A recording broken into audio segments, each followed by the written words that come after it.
আলু সিদ্ধ না? তো আলু সিদ্ধ নাই খেয়ে না। আলু সিদ্ধ না দিলে কি তিতা লাগে? না, খারাপ লাগে না? মানে যত ইনগ্রিডিয়েন্টস দেয় তত মজা হয়, এই তো। আর ওদের কাছে অ্যাভেলেবেল যা থাকে সেটা দিয়েই বানায়। দেখি দেখি দেখেন কি কি দিলেন, মরিচ, পেঁয়াজ লক্ষ্মী আর রানী, রসুন। তুমি কি নিয়ে আইছো? এই যে পাতা নিয়ে এলাম। তাই তুমিও বসো, একটু ভর্তা খাবো।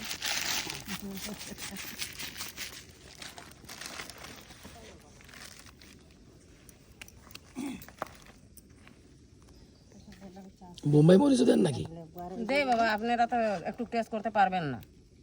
ওই যে আন্টি খাবে, আমরা তো একটু ঝাল করি। আন্টি আপনি ঝাল খেতে পারেন না? অত বেশি ঝাল খেতে হয় না, ঝাল কম খাই। বোম্বাই মরিচ দেয় না মজা করে, হ্যাঁ। বোম্বাই মরিচ দিলে ঝাল হইলে দমাদম ভাত খাওয়া। পাতা ধোয়া লাগে না?